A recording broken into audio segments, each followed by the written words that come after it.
नमस्कार साथियों, आप सभी का फिर से एक बार स्वागत है मेरे चैनल राधे हिंदी एकेडमी पर। तो आज के इस वीडियो लेक्चर में हम बात करेंगे कि जो यूनिट 7 हिंदी कहानी की श्रृंखला हमारी चल रही थी, उसमें हमारी सिक्का बदल गया जो कहानी थी उसका हमने मूल पाठ अध्ययन कर लिया था पिछले वीडियो में। आज इस वीडियो लेक्चर में हम बात करेंगे उससे जुड़े हुए तथ्यों के बारे में। तो आइए दोस्तों, हम देखते हैं।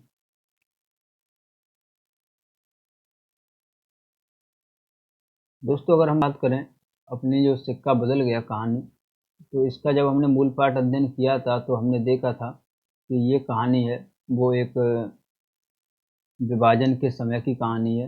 यानी इस कहानी का परिवेश है वो 1947 के आसपास, जब हमारा भारत आज़ाद हो गया था और जब हिंदुस्तान और पाकिस्तान दो भागों में बट गया था। तो उसके बाद जो यहाँ से मुस्लिम समुदाय था वो पाकिस्तान को जा रहा था, और जो पाकिस्तान से में हिंदू लोग थे वो यहाँ पर आ रहे थे हमारे हिंदुस्तान में। तो उसी की विभीषिका में हमने देखा था कि कितनी मुश्किलों का सामना लोगों को करना पड़ा था। जो सांप्रदायिक दंगों में अपना योगदान लोग दे रहे थे, उनके द्वारा वो कितने प्रताड़ित हुए, ये हमने देखा था। ये हम सिक्का बदल गया कहानी है, या हम देखें जो हमारे उपन्यास हैं झूठा सच है और तमस है, अगर हम उन उपन्यासों में देखें तो उनका भी जो परिवेश है वो भी इसी कहानी से जुड़ा हुआ है। तो हमने इस कहानी के मूल पाठ में हमने देखा था। सबसे पहले मैं आपको कहानी की थोड़ी वो बता दे रहा हूँ भूमिका, जिससे आपको फिर आगे समझ में आए अगर हमें इसके तथ्यों की बात करेंगे तो। कहानी में एक पात्र है जिनका नाम सहानी है, जो मुख्य पात्र हैं इसकी। तो सहानी अपने गांव में रहती हैं, उनके पति शाहजी की मृत्यु हो चुकी है और उनका बेटा था उसका भी उसमें उल्लेख है, उसकी भी मृत्यु हो चुकी है। तो जब जब ये सांप्रदायिक दंगा स्टार्ट हुआ तो उन्हें अपने वतन से निकाल कर उन्हें यहाँ पे हिंदुस्तान भेजा जा रहा था। तो ये तभी की कहानी है। तो कैसे वो अपने वतन को यहाँ पर हिंदुस्तान में भेजी जाती हैं अपनी जगह से उखाड़ कर, तो यही हमें कहानी के परिवेश में देखने को मिलता है। ठीक है दोस्तों, अब कहानी पर हम आने से पहले सबसे पहले हम लेखिका के बारे में बात करेंगे, यानी कृष्णा सोबती के बारे में हम बात करेंगे। तो ये पंजाबी लेखिका हैं। दोस्तों, आपको कृष्णा सोबती के बारे में इतना तो मालूम होगा कि एक पंजाबी लेखिका हैं, और इनकी भाषा अगर आप देखेंगे तो चाहे इस कहानी में देखो या इनका एक अन्य उपन्यास हमारे यूनिट उपन्यास में लगा हुआ है जो ज़िंदगी नामा है, अगर आप उसको भी पढ़ेंगे तो आप उसमें भी देखेंगे कि उसमें भी पंजाबी जो टोन है वो बहुत है। यानी जो पंजाबीकृत हिंदी है वो हमें देखने को मिलती है। तो वो छाप यहाँ पर इस कहानी में भी हमें देखने को मिली थी। तो नई कहानी के दौर की चर्चित महिला कहानीकार हैं जो हमारी कृष्णा सोबती हैं। वो नई कहानी के दौर की चर्चित महिला कहानीकार हैं जो त्रयी में एक हैं। यानी जो लेखिका जैसे लेखक त्रय है, जैसे कहानी कहानी विद्या में हम बात करें तो एक लेखक त्रय की बात होती है जिसमें कमलेश्वर, राजेंद्र यादव और लोग जो आते हैं। वैसे ही जो कहानीकारों की महिला कहानीकारों की हम त्रय में बात करें तो उसमें अन्य दो हैं, एक मन्नू भंडारी जी हैं, एक उषा प्रियवंदा हैं। यानी कृष्णा सोबती, एक मन्नू भंडारी, एक उषा प्रियवंदा, जो महिला कहानीकारी त्रयी में आती हैं। ठीक है दोस्तों, तो कृष्णा सोबती के बारे में आपको इतना मालूम होना चाहिए। बाकी हम विस्तार से उनके जब उपन्यास पढ़ाएँगे तो उस पे बात करेंगे कृष्णा सोबती के बारे में जी। अब हम आगे देखें दोस्तों, तो जो ये हमारी कहानी है, हम कहानी से जुड़े हुए आते हैं। तो जो उनके अगर हम कहानी संग्रह की बात करें तो उन्होंने मात्र एक कहानी संग्रह लिखा था, यानी बादलों के घेरे। यानी उनका मात्र एक कहानी संग्रह प्रकाशित हुआ जिसका नाम है बादलों के घेरे, जो 1980 में जिसका प्रकाशन हुआ था दोस्तों। इसमें कुल 24 कहानी है, यानी उनका एकमात्र कहानी संग्रह निकला हुआ था जो बादलों के घेरे नाम से निकला 1980 में। उसमें कुल कितनी कहानी है, तो उसमें मात्र 24 कहानी है उनकी, 24। ठीक है दोस्तों, ये आप ध्यान रखना। अगर हम इन 24 कहानियों के शीर्षक की बात करें दोस्तों, ये महत्वपूर्ण इसलिए भी है क्योंकि इनका एकमात्र कहानी संग्रह निकला और उसके बावजूद हिंदी साहित्य में इन्होंने अपनी गहरी छाप छोड़ी है। तो आप इसको ज़रा महत्वपूर्ण समझिए। तो अगर हम उनकी पहले इस कहानी संग्रह की पहली कहानी की बात करें तो पहली कहानी संग्रह का जो शीर्षक है वो भी यही है, बादलों के घेरे। यानी जो उनकी पहली कहानी है वो बादलों के घेरे ही है। दूसरी कहानी की बात करें तो दूसरी कहानी है हमारी दादी अम्मा। तीसरी कहानी है भोले बादशाह। जो हमारी चौथी कहानी है वो है बहनें। नेक्स्ट कहानी है हमारी बदली बरस गई। छठवीं कहानी है हमारी गुलाब जल गंडेरिया। और नेक्स्ट कहानी हमारी कुछ नहीं कोई नहीं। तो नेक्स्ट कहानी हमारी टीलों माँ, अभी उसी दिन ही तो दोहरी सांझ, डरो मत मैं तुम्हारी रक्षा करूँगा, डरो मत मैं तुम्हारी रक्षा करूँगा, और जिगर की बात। 12वीं कहानी है हमारी, वो कौन सी है? जिगर की बात। दोस्तों आप इन शीर्षकों को ध्यान रखना, ये शीर्षक आपसे पूछे जा सकते हैं क्योंकि इनकी कहानियाँ इंपॉर्टेंट हैं। नेक्स्ट है हमारी सिक्का बदल गया, जो हमारे पाठ्यक्रम में भी लगी हुई है। नेक्स्ट कहानी है आज़ादी शंभू जान की। नेक्स्ट कहानी है कामदार भीखम लाल। फिर हम कहानी देखें अगली, तो वो हमारी पहाड़ों के साए तले, न गुल था न चमन था। नेक्स्ट हमारी एक दिन। नेक्स्ट नफीसा। और नेक्स्ट की बात करें तो मेरी माँ कहाँ। नेक्स्ट है हमारी लामा। फिर है हमारी दो राहें दो बाहें, और छठवीं है खम्मा घड़ी, और 24वीं है हमारी अन्नदाता। ठीक है दोस्तों, तो लास्ट में कहानी हमारी कौन सी है? अन्नदाता। तो जो 24 कहानी है उनके हमने शीर्षक देख लिए हैं। जो हमारे बादलों के घेरे कहानी संग्रह है उसमें कुल 24 कहानियां हैं, उनमें से हमने 24 कहानियों के शीर्षक देख लिए। बादलों के घेरे, दादी अम्मा, भोले बादशाह, बहनें, बदली बरस गई, गुलाब जल गणेरिया, कुछ नहीं कोई नहीं, टीलों की टिलो माँ, अभी उस दिन ही तो, दोहरी सांझ, डरो मत मैं तुम्हारी रक्षा करूंगा, जिगर की बात, सिक्का बदल गया, आज़ादी शंभुजान की, कामदार भीखम लाल, पहाड़ों के साए तले, न गुल था न चमन था, एक दिन, नफीसा, मेरी माँ कहाँ, लामा, दो राहें दो बाहेंगी, खम्मा गढ़ी, अन्नदाता। ठीक है दोस्तों,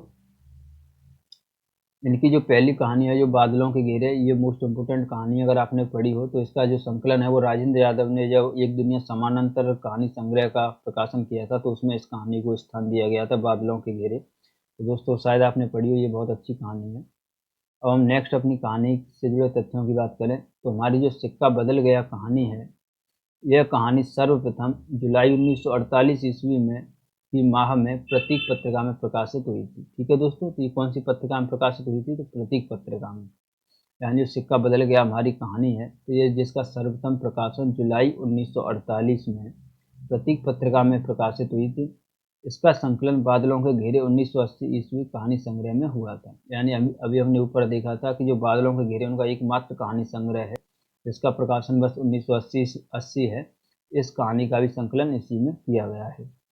इस कहानी में भारत पाक विभाजन के कारण होने वाले विस्थापन के दर्द की कहानी है। जैसा कि हमने जब कहानी का मूल पाठ पढ़ा था तो उसमें हमने देखा था कि जो कहानी है वो अपनी जगह से विस्थापित की जाती हैं। तो भारत पाक विभाजन के कारण होने वाले विस्थापन के दर्द की कहानी है ये। अविभाजित कश्मीर में चुनाव के तट स्थित जबलपुर की कथा है। यानी ये चुनाव नहीं दोस्तों, चेनाब होगा। तो ये जो स्थान कौन सा है इस कहानी में जो वर्णित है वो है अविभाजित कश्मीर में चेनाब के तट पर स्थित जबलपुर की कथा है। ठीक है दोस्तों, ये आप ध्यान रखना ये स्थान, क्योंकि ये स्थान पूछ सकता है। तो अविभाजित कश्मीर में चेनाब के तट स्थित जबलपुर की कथा है, और विभाजन से आए मानसिक बदलाव का चित्रण है। यानी जो विभाजन के कारण जो मानसिक बदलाव आए थे उनका चित्रण है। यानी मानसिक बदलाव जो दोस्तों इसका जो शीर्षक है सिक्का बदल गया, ये जो सिक्का बदल गया जो शीर्षक है इसके अगर हम इसका अर्थ देखें तो हम इस प्रकार ले सकते हैं कि सिक्का कौन सा बदल गया। तो हम मानवीय संबंधों की बात करें तो मानवीय संबंध जो अब तक चले आ रहे थे लोगों के बीच, कि अब तक कोई सांप्रदायिक द्वेष नहीं था लोगों के अंदर, कोई हिंदू मुस्लिम नहीं था। लेकिन जैसे ही विभाजन होता है उसके बाद लोगों की मानसिकता कैसे हो जाती है, जिस शेरे को साहनी जी ने पाला था वही शेरा उनका कत्ल करने के लिए आबाद है। तो यही जो मनोवैज्ञानिक अंकन हुआ है इसी का इसमें चित्रण किया गया है। क्षेत्रीय भाषा का प्रयोग है, और हम भाषा की बात करें तो वहाँ की ही भाषा का प्रयोग किया गया है, जिसमें पंजाबी का के कुछ शब्द हमें देखने को मिल सकते हैं। नेक्स्ट है, यहाँ से आप देखना, यह एक ऐसी कहानी है जो विभाजन के दौर को दर्शाती है। जहाँ सहानी शादी के बाद आई थी उस जगह को छोड़कर जाना पड़ रहा है, कोई भी उसकी मदद नहीं करता, यहाँ तक कि वह शेरा भी नहीं जिसे अपनी छोटी उम्र से बच्चों की तरह पाला है। सबका ध्यान सहानी की संपत्ति पर है। सहानी चेनाब नदी नहाकर अपने घर जाती हैं, वहाँ उसे मारने के लिए लोग बैठे हैं, सभी चाहते हैं कि सहानी यह जगह छोड़ दे। यानी सहानी जब तक वहाँ पे रह रही थी उन वो खुद लोग सब लोग चाहते हैं कि सहानी ये जगह छोड़ दे और उसकी जो धन संपत्ति है वो हमें मिल जाए। ठीक है दोस्तों, अगर हम इस कहानी के जो पात्र हैं उनकी हम बात करें तो पात्रों में हम सबसे पहले देखेंगे साहनी को। ठीक है दोस्तों, साहनी इस कहानी की मुख्य किरदार हैं या मुख्य पात्र हैं। तो साहनी का परिचय इस प्रकार है कि जमींदार शाहजी की पत्नी है। आपने कहानी में हमने जब मूल पाठ पढ़ा था तो साहनी बार बार शाहजी का जिक्र कर रही थी जिनकी मृत्यु हो चुकी है। तो जमींदार शाहजी की पत्नी है, विभाजन के कारण जिन्हें विस्थापित होना पड़ रहा है। ठीक है दोस्तों। और नेक्स्ट है हमारा शेरा। इस शेरे का आप ध्यान रखना दोस्तों, हुसैना का पति है और सहानी का कामगार है, यानी सहानी के यहाँ ये काम करता है, यानी नौकर है एक प्रकार से। और जो शेरा है वो हुसैना का पति है। अपनी माँ के मरने के बाद सहानी के यहाँ पला है, यानी शेरा की जो माँ थी उसका नाम जैना जैना था। तो जब उसकी माँ मर गई थी तो साहनी जी ने ही इसे बचपन से पाला हुआ था। शेरे को साहनी जी ने बिल्कुल अपने बच्चे की तरह पाला हुआ था। सांप्रदायिक भावना से भरकर साहनी को मारने की सोचता है पर मार नहीं पाता। यानी जो शेरा है उसके मन में जो उस समय का परिवेश चल रहा था, जो सांप्रदायिक भावना उत्पन्न हो रही थी, जो द्वेष उत्पन्न हो रहा था हिंदू मुस्लिम के बीच, वो शेरा उससे बच न सका और उसके भी मन में एक बार को आया कि वो साहनी को मारने की सोचता है, लेकिन वो मार नहीं पाता। जैसे ही वो साहनी के सामने जाता है तो फिर साहनी से उसकी हिम्मत नहीं होती मारने की। ठीक है दोस्तों।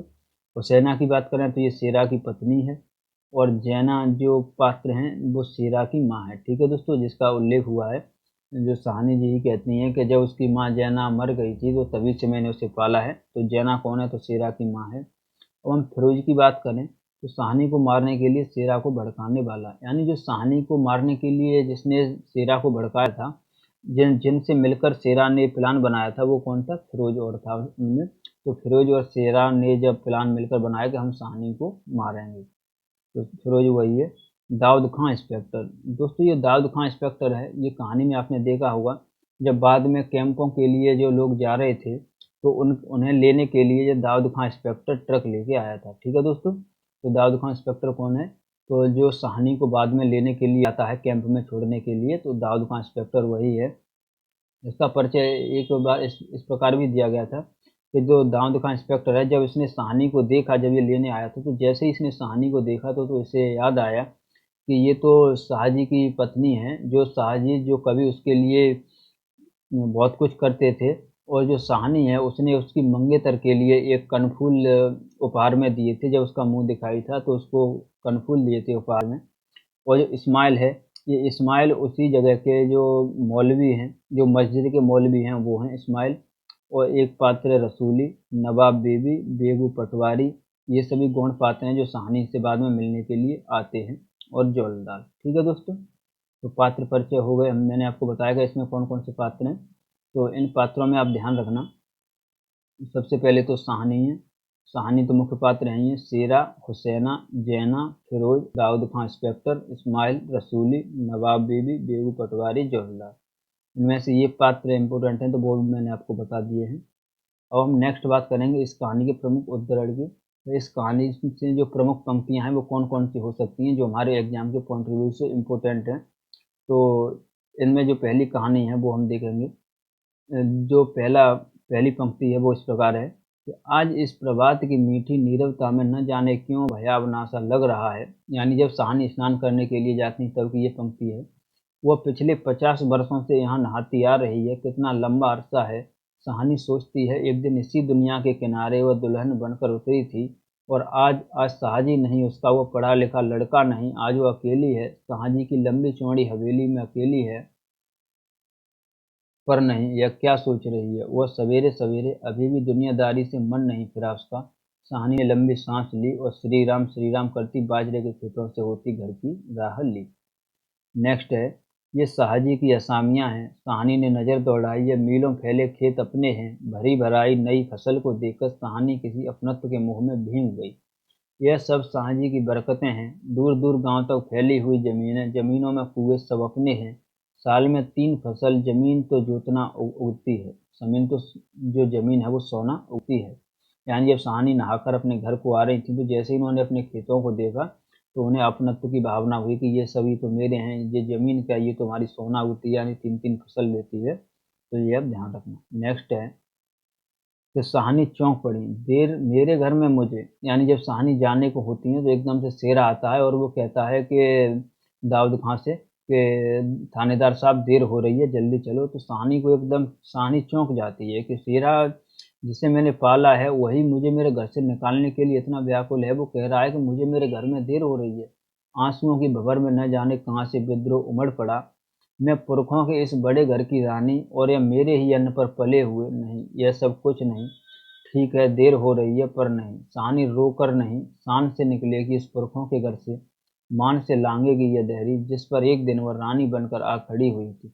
अपने लड़खड़ाते कदमों को संभलकर साहनी ने दुपट्टे से आंखें पोंछी और ड्योढ़ी से बाहर हो गई। बड़ी बूढ़ियां रो पड़ी, किसकी तुलना हो सकती थी इसके साथ। खुदा ने सब कुछ दिया था मगर दिन बदले, वक्त बदले। नेक्स्ट है, तू के अब तक भर चुकी थी, साहनी अपने को खींच रही थी। गांव वालों के गलों में जैसे धुआं उठ रहा है। शेरे, खूनी शेरे का दिल टूट रहा है। दाऊद खान ने आगे बढ़कर ट्रक का दरवाजा खोला। साहनी बढ़ी। इस्माइल ने आगे बढ़कर भरी आवाज से कहा, साहनी कुछ मत जाओ, साहनी कुछ कह जाओ, तुम्हारे मुंह से निकली असील झूठ नहीं हो सकती। यानी जब हमने देखा था तो जो मस्जिद के जो मुल्ला थे, यानी मस्जिद के जो मौलवी थे, जो मस्जिद के मौलवी थे, तो उन्होंने साहनी की ओर बढ़ते हुए कहा कि साहनी आप कुछ कह जाओ, तुम्हारे मुंह से निकली ऐसी झूठी नहीं हो सकती, और अपने साफे से आंखों का पानी पोंछ लिया। साहनी ने उठती हुई हिचकी को रोककर सधे रुधे गले से कहा, रब तुहानू सलामत रखे बच्चियां, बच्चा खुशियां बख्शे। ठीक है दोस्तों। और नेक्स्ट पंक्ति है हमारी, वह छोटा सा जन समूह रो दिया, जरा भी दिल में मैल नहीं साहनी के, और हम साहनी को नहीं रख सके। रात को साहनी जब कैंप में पहुंचकर जमीन पर पड़ी तो लेटे लेटे आहत मन से सोचा, राज पलट गया, सिक्का क्या बदलेगा, वह तो मैं वहीं छोड़ आई। ठीक है दोस्तों। तो इस कहानी से जो जो इम्पोर्टेंट हो सकता था वो मैंने आपको सभी बताया। अगर आपको इसकी पीडीएफ चाहिए तो आप मेरे Telegram channel Radhe Hindi academy से जुड़ जाइए, वहाँ पर आपको पीडीएफ मिल जाएगी। और अगर आपको कोई इसमें बदलाव चाहिए दोस्तों, जो हमारी श्रृंखला चल रही है, एक हमारी कहानी की श्रृंखला चल रही है, और अभी मैंने यूनिट 9 जो हमारी हिंदी निबंध है उसकी भी श्रृंखला चल रही है। उसमें हमारे 3 निबंध हो चुके हैं। आज हम नेक्स्ट निबंध की बात करेंगे उसमें। तो आप ज़्यादा से ज़्यादा देखिए दोस्तों, प्लीज़ मेरे वीडियो को शेयर भी कीजिए साथ साथ। धन्यवाद दोस्तों।